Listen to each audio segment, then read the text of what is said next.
Welcome back to the Andrew Finney Show, where we help you make sense of real estate. I'm your host, Andrew Finney with King Realty here in Las Vegas, Nevada. Just want to lay down a couple of quick ground rules. Number one, you're in a safe place, so please be polite and respectful of each other and when you ask questions. Number two, there is no such thing as a stupid question. If it's on your mind, please feel free to ask it and we'll get to it in turn right out of the comment section. Leading in, what we'll do is we'll go over this last week's comments. And before we begin today, I wanted to share with you that a really wonderful gentleman had called me this morning letting me know that he's getting ready to buy new construction, and he believed that he had made a mistake by going to the builder first, registering for their services and initiating the process without an agent.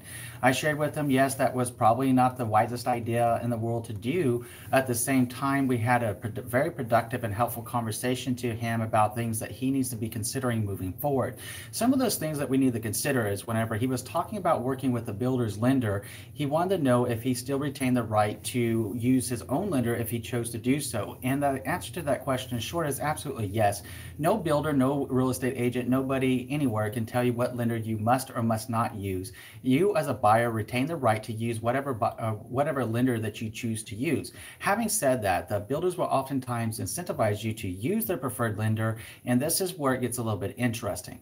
Because if they say that they're going to offer you X number of dollars towards your buyer closing costs, or they're going to give you X number of dollars towards incentives of the design studio, you need to be real with yourself and also follow up with the question, what does this do to my mortgage interest rate? Keep in mind, people are not going to give you something for free, even if you're the sweetest, nicest person in the world, and I'm sure that you are.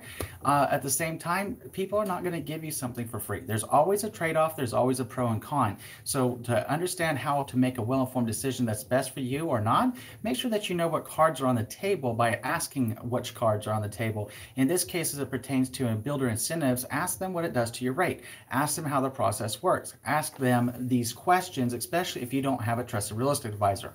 Obviously, number one, right out of the gate, is to keep your emotions in check when you see those beautiful new construction adverts. Don't just jump in the car and go over there. Make sure that you research, take your time and get your trusted real estate advisor. Use the video that I've made about picking a real estate agent and how to choose the right one for you, or simply hit me up and let me know if I can be of assistance in finding a top agent near you. That's number one. Number two goes back to that point that we just made. Be clear on the terms and be clear on what's being offered and the true cost of accepting any of those offers. And number three is also being real with yourself about how much options realistically cost. When you look at the base price of a home and you're talking about new construction, most people will spend anywhere between 10% and 15% of the base price on options. So let's make this an illustration for you. If you have a $400,000 home and knowing that most people will opt to spend about 10% to 15% on options, that means your out-the-door cost on that property will probably be somewhere between $440,000 to $460,000 on that property. So you need to be realistic about that and know what you're getting yourself into before you do it. Now, new construction can be a really wonderful thing. As long as your eyes are open, anything is a great thing, right? So let's keep your eyes open as you move forward with your new construction. Okay, so let's go ahead and get into the comments. Makayla Hollywood had watched tips for getting a low ball accepted a few days ago, and she says, great info. Favorite tip is thinking of the offer by its terms. And I'm really glad, Makayla, that you picked up on that. Terms of an offer, the devil's in the details. It's really critically important to understand when you're getting ready to make an offer on a property, where the numbers go and how it works out. That was something I was sharing with a gentleman that I was just referring to in new construction. It's all about the terms and the maneuverability of numbers. Negotiations are one thing, the price is one thing, right? So what you want to consider when you're talking about making an offer on a property, whether it's a low ball offer, a high ball offer, a reasonable offer, what have you offer, right? What you want to consider is what are you asking the seller to concede, if anything? Seller concessions in the form of buyer closing costs could be a negotiation tactic. Maybe you pay the list price for the property, but maybe the seller is going to offer you a certain incentive to do so by paying some of your buyer closing costs. If that's the case, then you effectively have dropped the price of the home by the amount that was offset by the buyer closing costs. Keeping in mind that in many cases that when you're looking at buyer closing costs, they amount to about 3% of the sales price of a property. So let's go to our $400,000 home. 400,000 times 3% is what? It's $12,000. So let's say that property is listed at 400 and the seller agrees, and let's say that in fair market value it's worth 400,000. But then the seller has said, yeah, you know what? I'll pay your buyer closing costs for you. Then instead of getting the house at 400, you've effectively got it at 388,000 because that just saved you $12,000 going towards that purchase of the property, right? So it's important to be clear on terms and what you're asking somebody to do whenever you're negotiating repair requests, and also when you're talking about home warranties or anything else like that in the process of negotiating terms in those contracts in relation to the price. There's much more at play than just the price. It's all in negotiation, devil's in the details. Be clear on that and talk to your trusted real estate advisor about the best strategies, the best offer strategies to take in your local marketplace relevant to the market conditions and trends. It's the smartest thing that you can do to try to put together a strong offer for you. And I do want to make a side note about buyer closing costs, because I know this gets to be confusing to people at times, and I say it a lot and I share a lot about buyer closing costs because it's just really that important. When you're looking at buyer closing costs, they're called buyer closing costs for a reason. Hence why I made a video that's about 20 minutes long just covering and detailing what buyer closing costs are. If you're curious about that, please go check out that video about what you should know about buyer closing costs.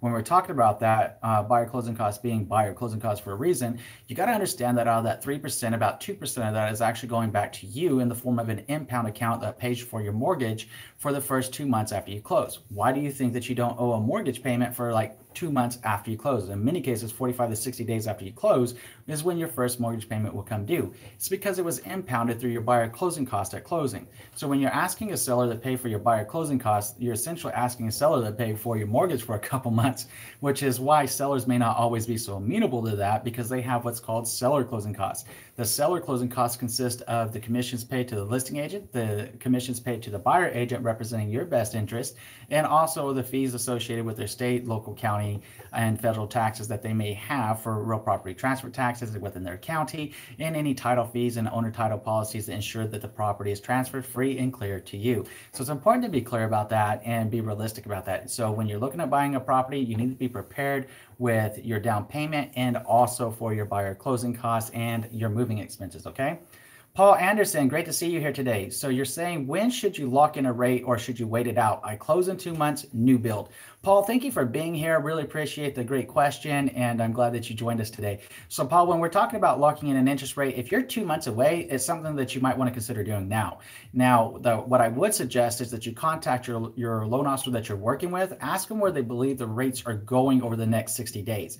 If they indicate to you that they think the rates might actually go down a little bit, then maybe you want to hold off until you see that drop to lock, right?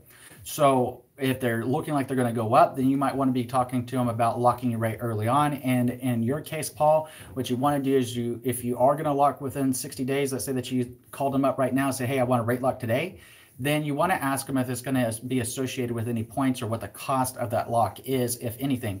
Normally, the longer that you lock a rate into the future, the more that you're going to pay to do that. So you want to know what the cost of the lock is going to be, if anything, to you. So Paul, that's a really wonderful question. It really depends on where your loan officer believes the rates are going in the future. I can share with you on the surface, it looks like there's another hike getting ready to occur. So it could go up another 1/8 of a point to 1/4 of a point in the future, in the next 60 days. So you want to have that conversation with your loan officer, make sure that you're making a well-informed decision that you're comfortable with moving forward. All the same, that's a really, really good question. So, and I want to share for everybody watching this right now and also after the fact, whenever you might be watching this sometime in the future, right? So when we're talking about rate locks, whenever you would normally look at doing a rate lock in a resale escrow, the one that's maybe about 30 to 40 days or so, you would generally want to do a rate lock around the time of the appraisal, after everything checks out and everything is good to go. That's generally the time that you might want to consider a rate lock. You always want to ask the lender, do you think it's going to be wise for me to rate lock now, or should I wait a little bit closer to closing?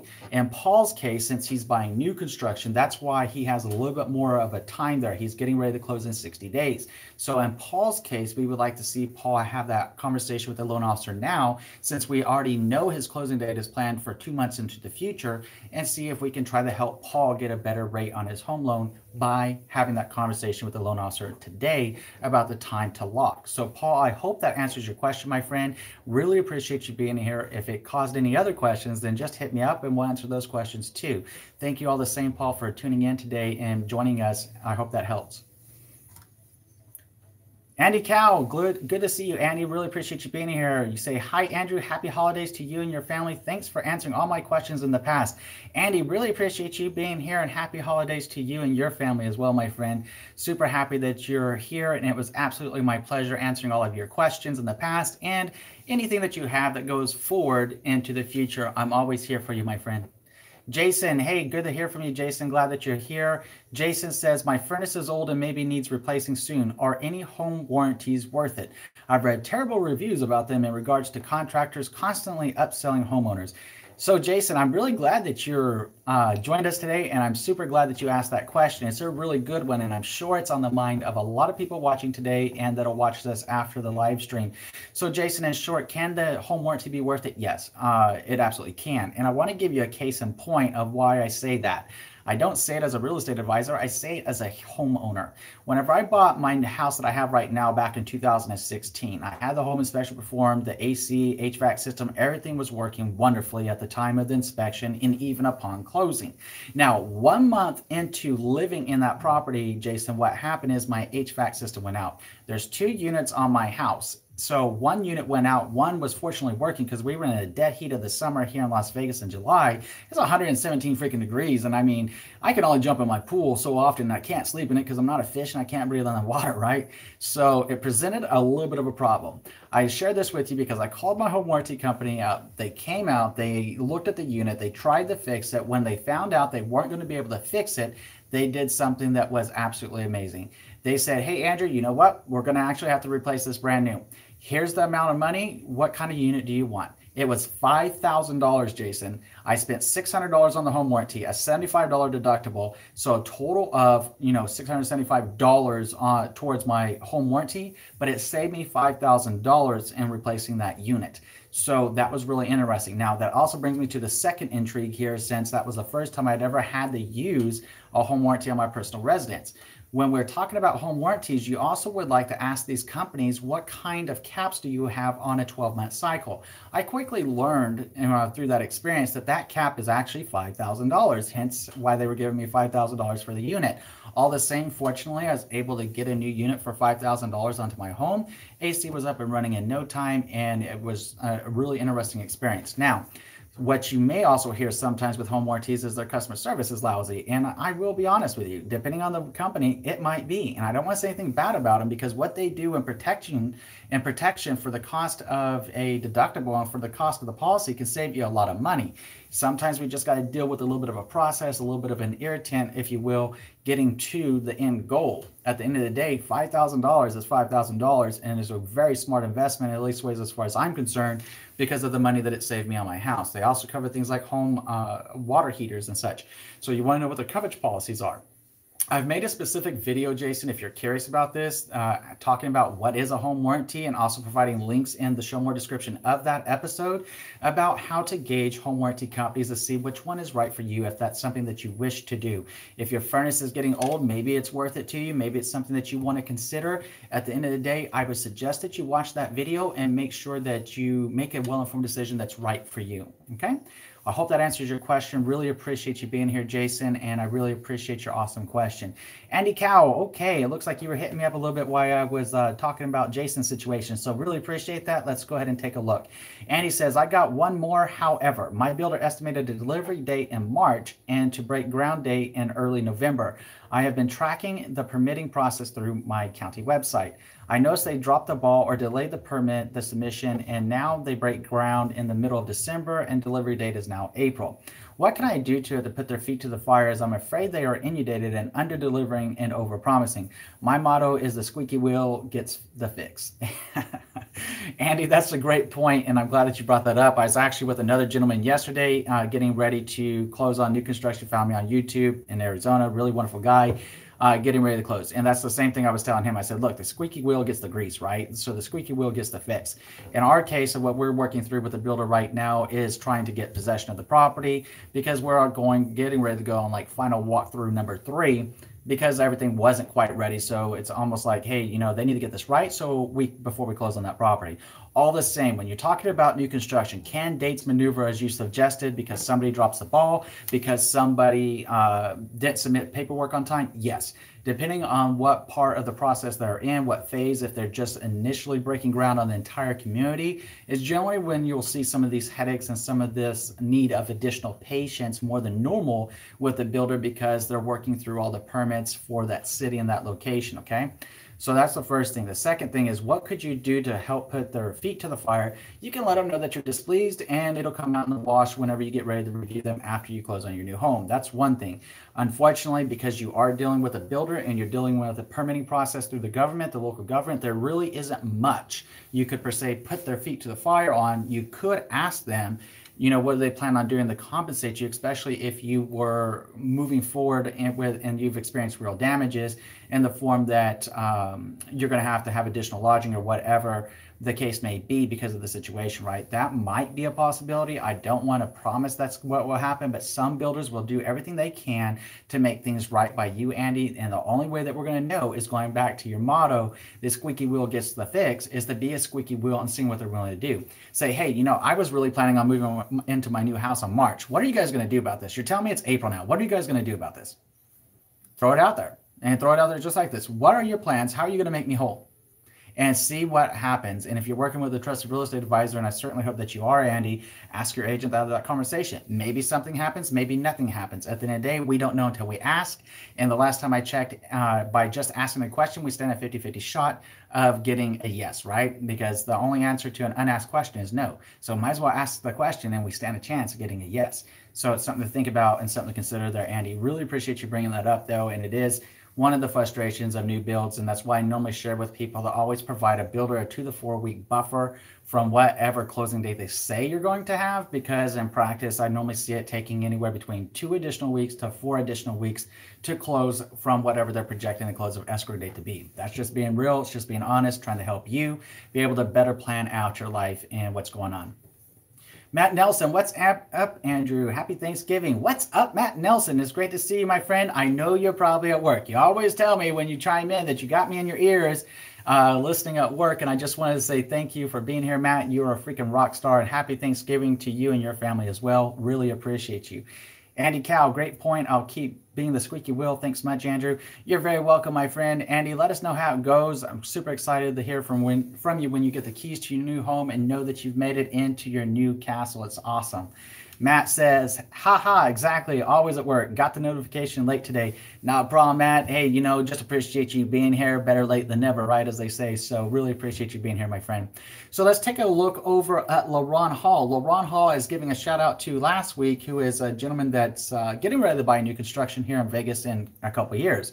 So when we talk about how soon should you be reaching out to a trusted real estate advisor, LaRon Hall had actually reached out to me 2 years in advance. That's not a problem. You know, I've been providing value to LaRon on a weekly basis with things to prepare for with the home buying process. Even though it's 2 years into the future, I can promise you this. LaRon, following the suggestions and following the advice that I'm sending to him on a weekly basis, he's going to be an extremely savvy home buyer 2 years into the future. He might get here, close on his new home, and tell me, Andrew, I want to come work with you on your team because I know so much about real estate now, or I think that I know so much about real estate. Maybe I want to jump into the game too. Either way, that'd be really cool. And the reason I was bringing LaRon up was because he was making a comment on last week's live stream, and he said something really cool here. So LaRon said, hey, Andrew, thanks for the shout out. Sure, I don't mind sharing my home buying experience with you on video, especially when it can help someone else, like all your videos have helped me. Keep up the great work and videos and have a blessed day. Well, I hope that everybody has a blessed day every single day. And thank you for that, LaRon. What was cool is that LaRon has let us know that going into the future, so in a couple years, we know LaRon has agreed to go on camera with us through his new home buying experience at that time. So obviously that gives me a couple more years, a year or some change, actually, now that we're getting ready to be like 2019 tomorrow, it feels like. 2020 will be here really quick. That being said, it gives me more time to get even more solid with my video skills, my editing skills, and everything else. Can maybe get some additional equipment. So I'm really excited and really pumped up about making like a reality series following home buyers, real home sellers like yourself, real estate investors like yourself, going through the process from our meeting at the office to the game plan to the strategy to how we help them decide by asking great questions, and how we help them choose the properties that are right for them, or whether it's now is a good time for them to sell or not. I'm super stoked about that. So if you know of anybody here in Vegas, or you are in Vegas yourself and you would like to be on camera and help educate people let me know, because I'm really, really excited to find the people that would love this, that are sharing the passion to want to be transparent, share their journey, share their process, so more people can learn from the process, and we could answer questions as we're moving through those closing processes, whether it's selling, buying, investing, what have you, right? So LaRon, thank you. I'm really, really looking forward to that, my friend. And in between now and then, of course, just let me know anytime you have any questions.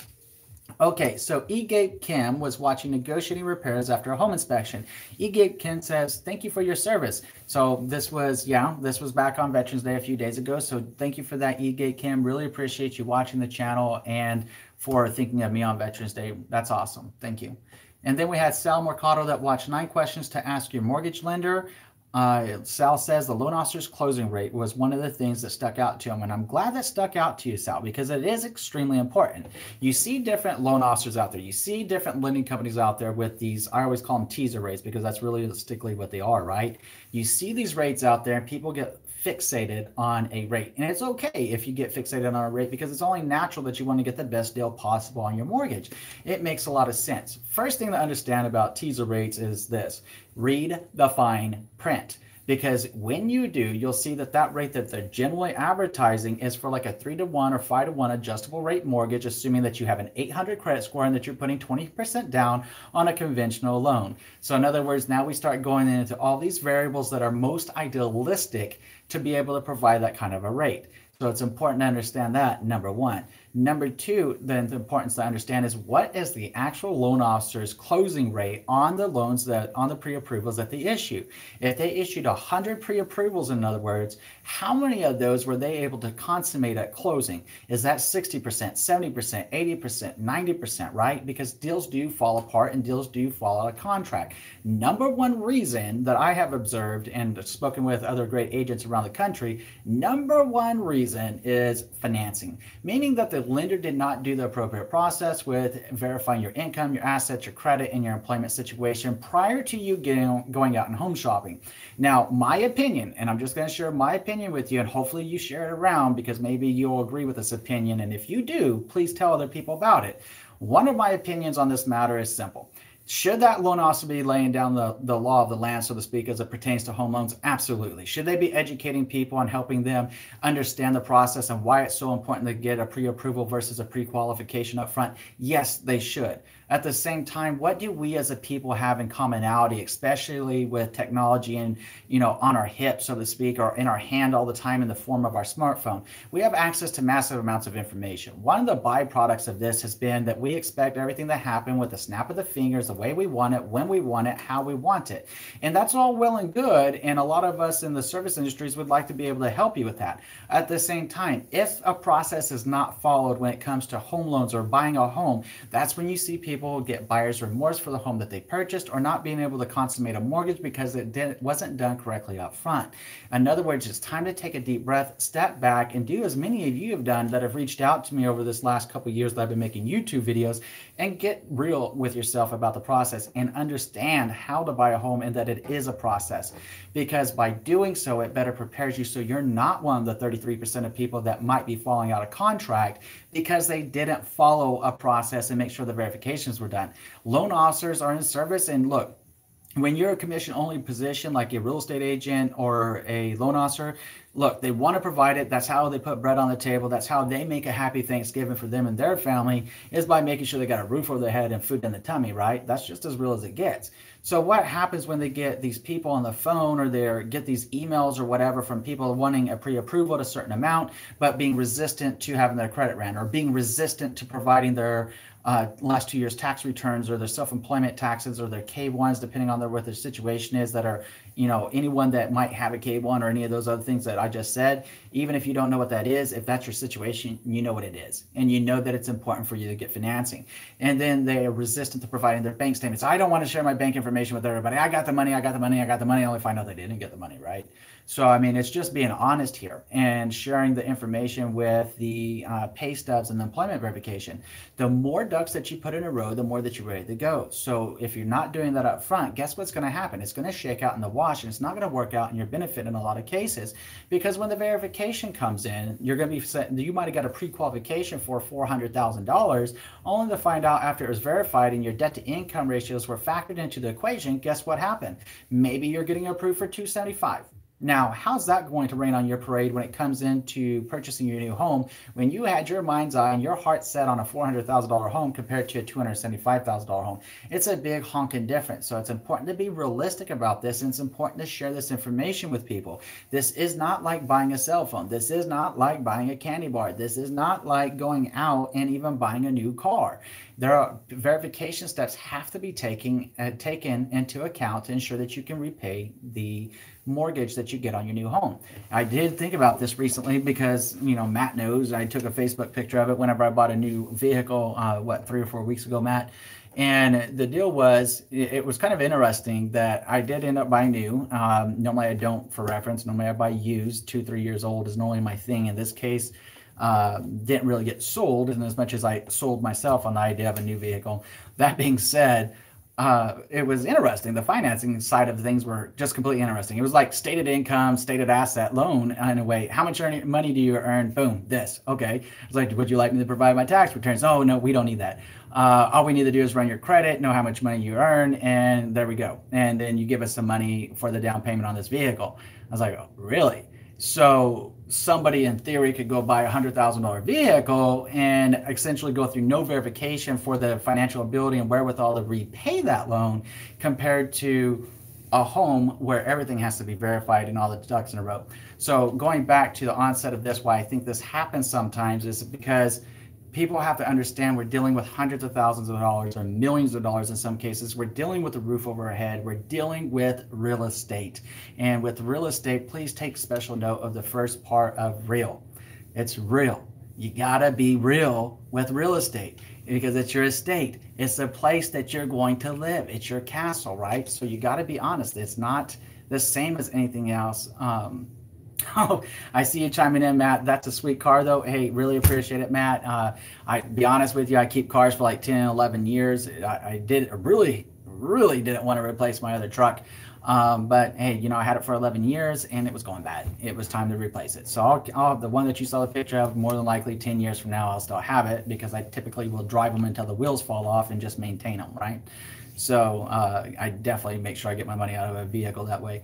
Anyways, that being said, it's important to be realistic, and I want to really hopefully communicate this to you, and not only this live stream, but also with all the videos that I've made, because it's where the passion comes from. I see people making these mistakes, and it breaks my heart, because if they would have just slowed down a little bit, if they just would have taken a deep breath and got educated on the process, they would be in a successful position now, as opposed to now being dismayed, blaming the world, thinking the world's against them. But they didn't follow the process. But they didn't do what should have been done. Had they have done that, then they would have been successful. Anything worth having in life takes time. It's just like this YouTube channel. Look, we're at 5,300 and growing subscribers. Would I love to be at 53 million or 530 million people watching this channel, knowing that it's helping people make well-informed decisions as it pertains to real estate, or maybe even some of the positive, inspirational stuff that I share about personal development and my own journey in life? Yes, I would love that. Now, that being said, the channel from this time last year, there was only 200 subscribers on the channel November of last year. This year, we're at 5,300. Is that a huge win? In my thought process, yes, that's awesome growth. And it's been so wonderful, because the comments are new comments coming in every day. People emailing me, people like the gentleman that I started this live stream off, call me, and I know that it's making an impact. People like Matt Nelson, that was curious about the home buying process and contacted me to help him better understand everything. You know, it lets me know that what I'm doing is helping people, and that's what the passion is about. I want to see you succeed. I want to see you happy. I really do. And I think to myself all the time with the videos, how can I make your day a little bit brighter, teach you something that you maybe didn't know, and also help you have confidence in replacing fear, which is just false evidence appearing real, through education. And how can I do this in a way that's hopefully edutaining, right? I was saying, I saw something online the other day talking about edutainment. I was like, yeah, when I first started this channel, like 2 years ago or more now, yeah, I was talking about edutainment then. But it was kind of an interesting thing. I guess it's a trendy thing now, edutainment. Well, that's what I started with, and that's why you hear the music levels and certain levels of effects that I was putting into the videos based upon my very amateur editing skills. In true confession there, very amateur editing skills, right? So it's what you hear, and that's why I did it. I was trying to be edutaining, but I quickly learned that people seem to value being able to hear me much better, dropping the music levels, and being straight. They really wanted much more of almost like a professorial type of relationship with the content that was, they knew that they were getting the truth and they could connect with, because they understood that I'm not interested in selling you, but I'm here to assist you. I'm here to guide you and help you with this information. At the end of the day, it's up to you what you do with it, whether you listen to this information and what you use this information and how you use it to help you make a well-informed decision. So a lot of passion. So Matt says, yep. Oh, Matt, and you said a few different things. Okay, so about the car, you said you earned it, man. Most successful people have older cars, so I bet you'll be driving it when it's old. Yep, 10 years. At least 10 years. That's kind of my thing. Or rather, I meant that you buy new cars when you're younger and drive the cars to get their money's worth, as you were saying. Sorry, I'm doing two things at once. Not a problem, Matt. Then Matt, you just said, I came to closing with a binder. I was so prepared from talking to you. They looked at me like, are you serious? Lots of laughs. Documents requested. I got back within hours instead of days, etc. You're good people. Well, you're good people too, Matt. I really appreciate you and our ongoing dialogues, along with several of the other people that I've been ongoing with, emails or text chains or whatever. It's awesome. I mean, I'm really excited to see what our community does from now to the end of the year and where we go in 2019 and beyond together. It has been a ride this year. It's been so much growth, been so much wonderful comments, so many wonderful things coming up. And, you know, as you know, right now, I'm still working on getting dialed in with a new camera, new editing software. I got the camera dialed in now. Now I'm just working on a few refinements on the editing part, and then you'll start seeing the recorded content again. More than likely in 2019, I'll back off the 6-day-a-week platform and go into like a 3 or 4-day-a-week platform. We will be keeping this live stream session. That's a definitive. This is like one of the favorite times of the week that I have. I hope it's one of yours. I just love the engagement, the comments that come in, and the ability to respond real time to the comments that came in over the past week. Just love the engagement, and I love feeling connected to you, because that's what it's really about to me. It's feeling connected. So if you wonder what I'm thankful for this Thanksgiving, I am realistically thankful for you and certainly appreciate you. So let's get back on our comments. Okay, so Mumbus27 was watched negotiating repairs after home inspection. And Mumbus says, thank you for serving our country, Andrew. Thank you for educating me personally. So Mumbus, it sounds like we must have had a wonderful conversation. If that was the case, awesome. If you're talking about personally educating you because of the videos, awesome. Either way, certainly appreciate your shout out about service to the country. Please remember, there's millions of people across the United States that have served our country and continue to serve now. They deserve our respect. They deserve our honor. They're the ones protecting our liberties and our freedom, most of the time sacrificing their own personal freedoms and liberties to be able to give back to the nation. So I really appreciate you giving me the props for serving. It was my pleasure to do so as part of my patriotic duty, the way I looked at it and the way that I look at it for all of us. So thank you for educating you personally. If we did have a conversation, Mumbus, obviously your name's not going to come on the top of my mind as a moniker. So hopefully that was powerful for you, obviously, and wanted to say thank you for that response, and thank you for taking so much from that video. I'm glad it was able to help. Matt Nelson, I love the live stream. I already bought my house and I keep still coming back for the live stream. Yes, Matt. Yes, you do. And I hope that now you've checked out the homeownership playlist. You know, the way this channel is designed is to take you from start to finish over the entire life cycle for our entire lives to do with real estate, from every different vantage point, from the just real estate advice, the way that I designed it from 2018. And now, you know, over 400 videos. It's a lot of content, a lot of value there. Going to keep making the videos, but you have the real estate advice on the Mondays. And then on the Tuesdays, I go into home buying. On Wednesdays, go into the real estate frequently asked questions, which I transitioned into this live stream. What better way to answer questions than to go live and do this? Thursdays are home selling at some point, Matt, and maybe the first thing from your mind, but at some point you're going to consider selling your home. That playlist is right for you. And now that you're a homeowner, that's where you are now with the home ownership. And then on Saturdays, I went into real estate investing content to help people make sense of real estate investing instead of being bamboozled by people out there that say, oh, invest and flip real estate, wholesale it, and this and that other. It's easy, you make millions. No, if that was the case, I think we'd all be multimillionaires because all of us would be doing it, which then would beg the question, who the heck is buying the house if we were all wholesaling it? Whole different ballgame altogether, but still needed some truth there to balance out the education for people. So Matt, I love your content's great. Thank you. I'm always considered selling for the right price. I hope the university a block away wants to expand someday. I'll sell in a second. So Matt just closed on his house, and Matt's saying, hey, yeah, I'm always considering selling for the right price. Okay, Matt, hang on to it for a little bit, my friend, so you can build up some equity. Love your personality and love your jovial, optimistic look on life. So yes, it will be great. And yes, you're right. There are some advantages along with disadvantages with selling next to a university, but normally they can have a little bit more upside than downside. Okay. Stephanie Judah watch new homeowner tips, 8 things to do first. Stephanie says, this is an awesome video on tips for first-time home buyers. I closed on my house last week and I will be changing my logs first. Stephanie, I'm so glad that you chose to do that. It's one of the smallest and easiest things to do, but one of those things that are often neglected when you close on your new home, and yet one that can add a lot of security and a lot of peace of mind of knowing it's done. So Stephanie, first of all, congratulations on closing on your new home last week. And secondly, I'm glad that that video helped you. Please share it with somebody else that you know it'll help as well. Thank you so much, Stephanie, for watching that video and commenting. Mr. Flaquito 52 watched last week's Making Sense of Real Estate with Andrew Finney, and he just wanted to say thank you for answering my question. Mr. Flaquito, you're very welcome. Thank you for being here, and thank you for letting me know that you appreciated that.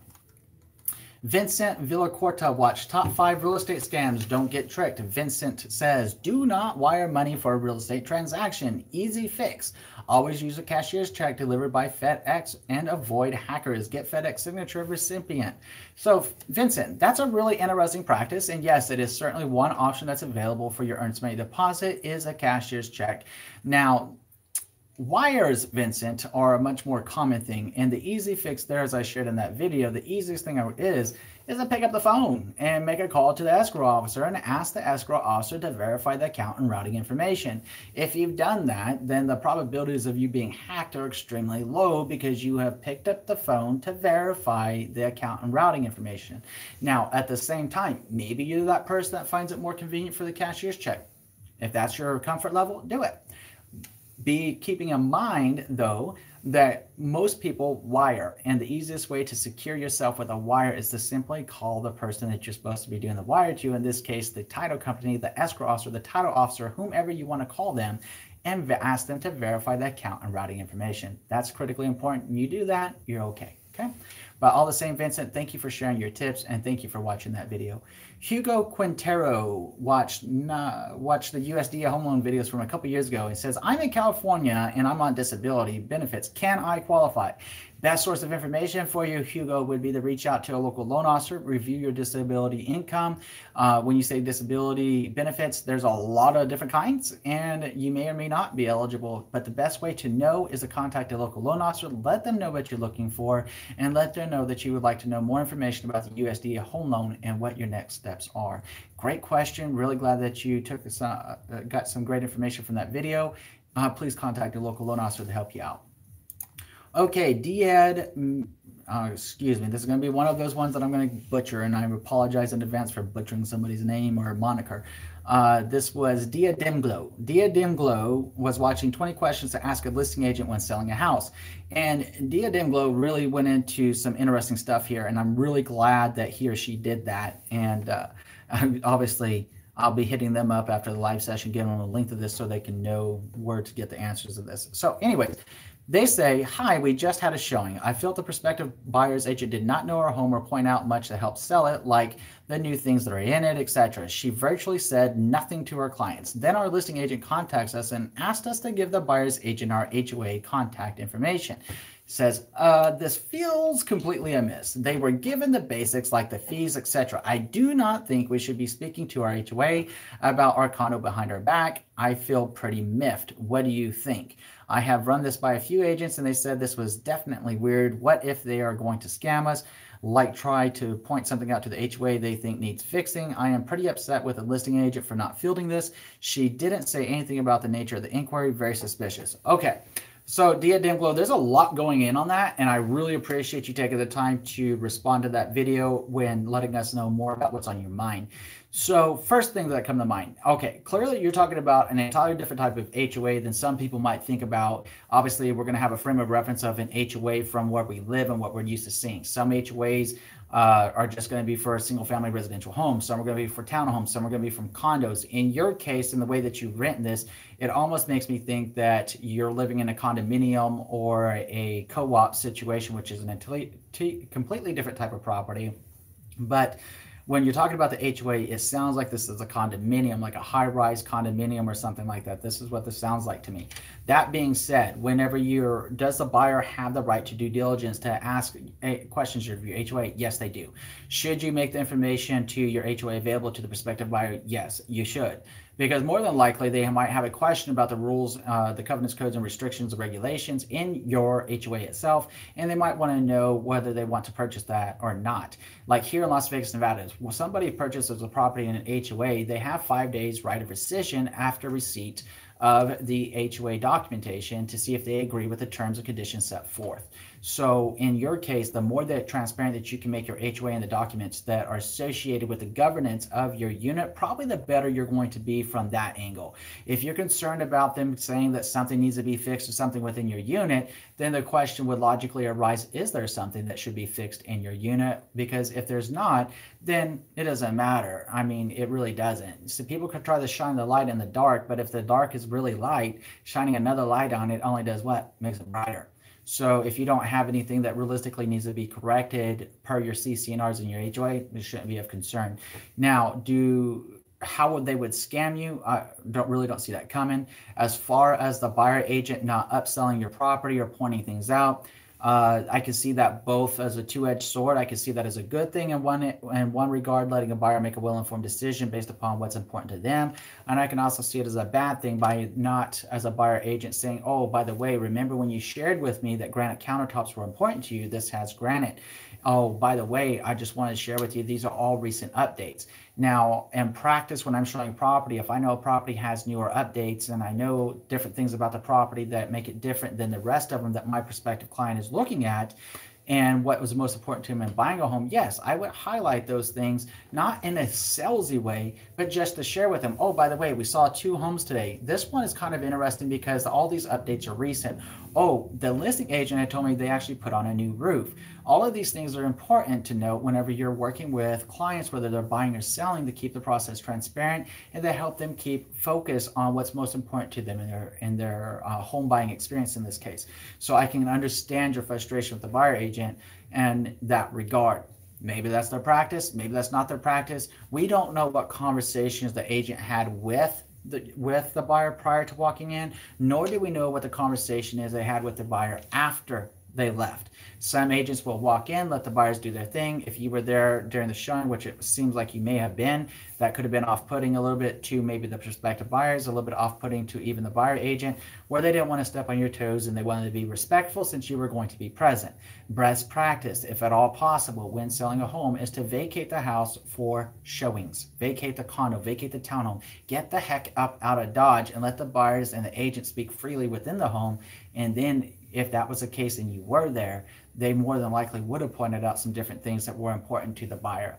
But they didn't want to say anything while you were there because they don't want to tip their own negotiation cards or get into a conversation about how much they might love them and thinking that it might negate or water down the negotiation position with you. It's one thing to consider. There's always two sides to a story. There's always 2 sides to a coin. So it's important to look at this holistically. I certainly understand and respect the fact that you have emotional attachment to the property that you're selling. That's normal. Just look at it, take a step back, take a deep breath, and look at it objectively and put it into context in the totality of the situation so that you can put it into its appropriate context of what happened there. Now, when you're talking about being upset with your listing agent for not fielding this or not knowing what the nature of the inquiry was, now that I do agree with you. I do agree that your listing agent should have been finding out, okay, you would like to talk to the HOA. May I ask what this is in regards to? If it was about the CC&Rs, great. You know what? We have the CC&Rs ready to go. I can send them to you if that's your concern. What other questions do you have, Mr. and Mrs. Buyer Agent? These are realistically ways of fielding that would have kept it off of you. So that's something between you and your listing agent. As a listing agent, I wouldn't have put you in that position. If I knew what somebody was looking for and I knew that they wanted to talk to the HOA, the first thing I would have said is, great, we're happy to make that available to you. What do you have on your mind? Maybe we already have the answer. And I would have been jotting down notes. I would have gone back to you as a seller. Hey, this is what the buyer's asking for. They wanted a copy of the CC&Rs. Where's your most recent CC&Rs if you haven't already ordered them? Best practice with CC&Rs is to order them when you go on the market so you have them ready to go to give to prospective buyers, or show them a copy of them so they can address the questions and concerns that they have about buying your property before making the offer. Last thing that you want to do is get yourself into a contract and enter the closing process only to have a buyer to back out later. Unfortunately, like it or not, the reality is a buyer sees a property fall off the market. They're normally thinking something was wrong with the property. Something was wrong with the home inspection. The property didn't appraise. Best way to hedge your odds of success from a selling dynamic is to ensure that you make all the information available up front, including a home pre-inspection if you've already done that, to mitigate any concerns about what was going on with your property. All the same as it pertains to your listing agent, you should have a heart-to-heart conversation with your listing agent and just ask them, hey, why didn't you fill this? Just out of curiosity. Maybe you love your listing agent. I don't know. All that's well and good. Maybe you don't. I don't know. But at the end of the day, it is something that you and your listing agent should sit down about and talk about what the expectations of each other are moving forward. The expectations the agent would have for you regarding showing the property and such. The expectations you have for your listing agent as far as fielding questions and what the situation may be. There's a lot more that could come in all of this. At the same time, be clear and sit down. Air the grievances, air the concerns. Is the best way to pacify any building resentment or animosity, is to cut it off of the past by having an honest communication and an honest conversation with the people that are at play in that situation. All the same, Diademglo, really appreciate you highlighting that and really appreciate you sharing with us where your concerns were with that showing. Thank you so much. Hamed Almabrok. Thank you for being here, Hamed. I believe, yep, there you are. Yep, I was coming up to you pretty quick here in a minute, Hamed, with your wonderful comment on the 7 qualities of a good neighbor. So, Hamed, you say, thank you, Andrew, for answering our question. I just started hunting for my first house, and my question would be how to know what is the real value of the house. Thanks. Hamed, that's a really good question. And in short, what you do is you get with your trusted real estate advisor that's representing you in the purchase of your property, and you ask them to perform what's called a comparative market analysis, or also known as a CMA in colloquial terms, right? Very CMA acronym terms, right? You ask them to perform that. That's how you're going to know a very good estimate on what a realistic sales price is for the property. In practice, in real estate here in Las Vegas with the families that I represent buying property, I always perform a comparative market analysis to double check the property's value, and especially after seeing it, I have a better idea of the home's condition, any upgrades that may or may not have been improved upon within the property, and I can come up with normally a very accurate range, and normally like a margin of error of 1%, believe it or not. I'm normally off by no more than 1% of an appraised value whenever assessing property. So when we look at that, then that will give you a realistic idea. So if that house was on the market at 400 and the comp support 380, what's the justification for the additional 20,000? Was there one? If there's not, and if there is no redeeming value to that 20,000, then what makes a seller or a buyer think that an appraiser is going to go in and say, yeah, it's worth 400 if the numbers don't support it? If the numbers support 380, it's going to be 380. Far better to make an offer at the realistic price of 380 and have a negotiation up front with clarity, and have your trusted real estate advisor provide the comparable analysis to the listing agent, to the seller, so that they know that you're not intentionally lowballing in that case, but you're only concerned about fair market value moving forward, being that you as a buyer cannot get more home loan than their appraised value. Another consideration is to think about if it is the right home and you find that right home for you, Hamed, that you're just falling in love with, right? Gotta have it. Then the important question is to ask yourself, how much are you willing to pay out of pocket above and beyond a low appraised value if that happens? And to have that conversation between you and your significant other up front so that you know what you guys are prepared to do. Now, ideally, you don't get into that position, Hamed. At the same time, we would like to ensure that you lay out all cards and think about this up front. So push come to shove, when you're actually in the process, you don't get an emotional charge, and you already have prepared logically about the best process going forward for you to continue making well-informed decisions for you and your family. All the same, in short, you want your buyer agent to perform a comparative market analysis, and appraisal will be done at the end of the day, which is the opinion of the appraiser of the valuation of that property at the time of the appraisal, right?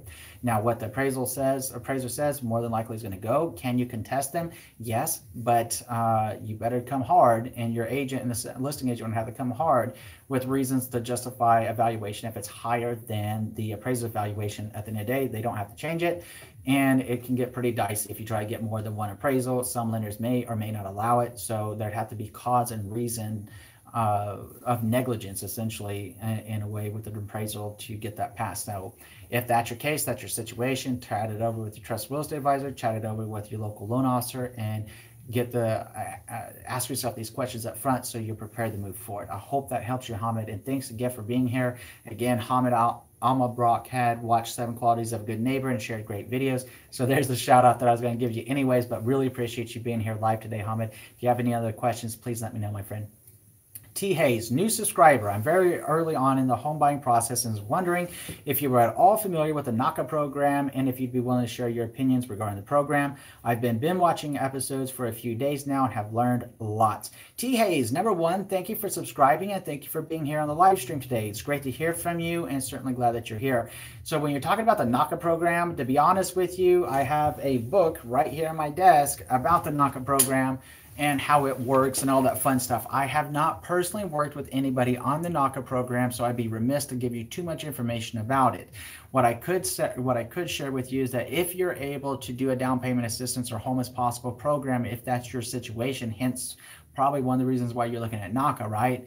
Then that's probably more favorable. And the reason I say that, whenever I talk to the local loan officers that I've worked with here locally, and they're telling me about the NACA program, it doesn't always seem like it's as great as it's made out to be, based upon their opinion and based upon the things I've heard. That being said, I have not personally worked with any buyers here in Vegas using the NACA program, so I don't want to say whether it's great or whether it's bad. All I know is that it's great that it exists, because I know that it is helping some people become homeowners.